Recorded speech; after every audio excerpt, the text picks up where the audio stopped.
सुप्रभात। सुब्रमणी.com में आपका स्वागत है। मैं कुछ साल पहले एक पढ़ रहा था लेख किसी का कि एक शब्द जिससे आप ज़िंदा रह सकते हो। तो मैंने कहा यार ऐसा कौन सा शब्द है। तो मैंने पढ़ा आर्टिकल, तो ये कुछ डॉक्टरों ने एक आर्टिकल लिखी थी कि भाई हम बहुत टेस्ट करवाते हैं, ये टेस्ट करो वो टेस्ट करो, और कुछ टेस्ट के परिणाम विपरीत होते हैं।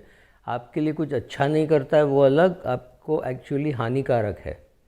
तो ऐसे टेस्ट करवा के क्या फ़ायदा। हमको लगता है चिकित्सा है वो सब ठीक है, लेकिन वो डॉक्टर ने कहा था कि आपको ये करने की कोई ज़रूरत नहीं है। तो जब आपको बोला जाएगा कि ये टेस्ट कराओ वो टेस्ट कराओ फलाना ढिकना, तो आपको ना बोलना है। तो जब मैं पढ़ रहा था तब मैं सोच रहा था हमारा जो इंडस्ट्री है फाइनेंशियल प्रोडक्ट्स का, BFSI जिसको हम कहते हैं, बैंकिंग फाइनेंशियल सर्विस का, वहाँ भी यही हाल है। आपको 4 प्रोडक्ट चाहिए ज़िंदा रहने के लिए बस। सेविंग्स बैंक अकाउंट वो हमारे सबके पास होगा। एक टर्म इंश्योरेंस, अगर आप मर जाओगे तो जो लोग आप पर निर्भर हैं उनको एक पूंजी इतनी मिल जाएगी कि अगले 10 साल वो चला लें अपनी ज़िंदगी। तब तक वो संभल जाते हैं, उनको पता होता है कि क्या करना है। 10 साल से ज़्यादा आपको प्रोवाइड करने की ज़रूरत नहीं है। हाँ, आपकी वाइफ, आपको लगता है कि आपकी वाइफ रिटायर होने में बहुत टाइम है वगैरह, तो थोड़ा ज़्यादा प्रोवाइड कर लें। लेकिन 10-15 साल में लोग जीना सीख लेते हैं बगैर पैसे के। लेकिन हाँ ठीक है, इतना तो अब कर दीजिए। एक मेडिकल इंश्योरेंस अगर आपकी कंपनी ने दी नहीं है, या तो कंपनी की दी हुई बहुत कम है और आपकी उम्र बढ़ रही है, मतलब आप 40 साल के हो गए हैं, तो आपको खुद का इंश्योरेंस रखने की बहुत ज़रूरत है। क्योंकि कंपनी से आपको नौकरी से निकाला जा सकता है, आप नौकरी बदल सकते हैं। आपने एक नौकरी छोड़ी दूसरी नौकरी पकड़ ली, उसके बीच में जो टाइम है तब आपके पास कोई इंश्योरेंस नहीं होगा। ये सब सोच करके आपको करना है। इसीलिए एक मेडिकल इंश्योरेंस की ज़रूरत है। बस 3 ही चीज़ की ज़रूरत है। और चौथा, जब आपके पास पैसे होंगे, आप पैसे बचाना चाहते हैं, जो कि पहले तनख्वाह से हो सकती है और महीने के 500 रुपये से शुरुआत हो सकती है, वो है इंडेक्स फंड। जब आपको बैठ के सीखना चाहिए कि निवेश कैसे किया जाता है, कौन सा म्यूचुअल फंड लेना चाहिए वगैरह, लेकिन ये लोग इतना ध्यान नहीं देते हैं, पढ़ाई वढ़ाई नहीं करते हैं। अगर आपको पढ़ाई किए बगैर निवेश करना है तो बेस्ट प्रोडक्ट है इंडेक्स फंड। हाँ, आप इंडेक्स फंड में निवेश करके बाद में आप कमाने लगोगे, और फिर आपको लगेगा कि नहीं मुझे इंडेक्स फंड से ज़्यादा कोई प्रोडक्ट चाहिए।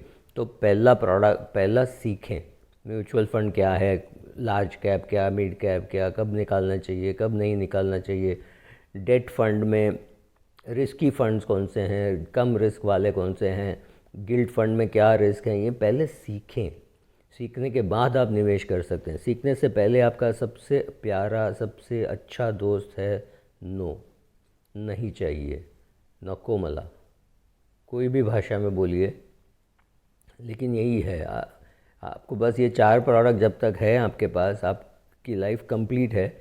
लेकिन हाँ, आप सीख रहे हो और आपको लगता है आपके पास कोई और फार्मा फंड होना चाहिए या बैंकिंग फ़ंड होना चाहिए, और आप समझ रहे हैं कि क्यों फार्मा फंड होना चाहिए, क्यों बैंकिंग फ़ंड होना चाहिए, आप उसमें कब एंट्री करेंगे कब एग्ज़िट करेंगे, उसमें SIP करेंगे क्या करेंगे, वो सब जब समझ में आ जाता है, फिर आप ज़रा अपना विस्तार में और थोड़ा निवेश कीजिए।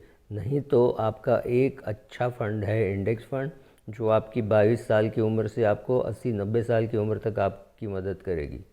आपको और कोई फ़ंड की ज़रूरत ही नहीं। लेकिन क्या होगा जब आपके पास अच्छे एडवाइज़र हैं जो आपको समझा सकते हैं, फिर वो कोई समझाएगा कि थोड़ा पैसा आपका US में होना चाहिए, थोड़ा पैसा शायद यूरोप में होना चाहिए वगैरह वगैरह, तब जा कर के आप थोड़ा डाइवर्सिफाई कीजिए। लेकिन सबसे पहली चीज़ है, सीखें कि मैं क्यों वहाँ निवेश कर रहा हूँ। आपको कम से कम 200 शब्द का एक निबंध लिखने की क्षमता होनी चाहिए कि मैं कौन सी चीज़ खरीद रहा हूँ, किसके लिए खरीद रहा हूँ, इससे मेरा कौन सा लक्ष्य मिलने वाला है, और मेरे घर वाले ये प्रोडक्ट समझेंगे कि नहीं। ये सब आपके पास 10-12 सवाल होना चाहिए। ये सब में आप लिखते जाओगे कि क्यों आप कर रहे हो। फिर लिख के आप पढ़िए, 1 बार 2 बार अपनी पत्नी के साथ उसको शेयर कीजिए। बच्चे बड़े हो गए, 14 साल 12-13 साल के से ऊपर के हो गए, तो उनके साथ शेयर कीजिए। फिर निर्णय लेके वो प्रोडक्ट लीजिए। तो पहला तो ये है कि ये सब सीखने से पहले कि क्या सवाल पूछना है वो भी नहीं मालूम, तो फिर सबसे आपके पास पावरफुल शब्द ये होगा एकदम शक्तिशाली शब्द ये होगा ना, मुझे नहीं चाहिए।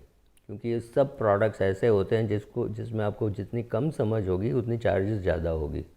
सो बहुत सिंपल प्रोडक्ट है, टर्म इंश्योरेंस सस्ती है, करेक्ट, इंडेक्स फंड सस्ती है, उसी से शुरुआत कीजिए। और ज़िंदगी में जब आपकी सीख बढ़ेगी तब जा कर के आप दूसरे फंड्स लीजिए। वो दूसरे फंड्स लेने की कोई जल्दी नहीं है। तो एक शब्द जो इस्तेमाल कर सकते हो शब्द है ना। Thank you.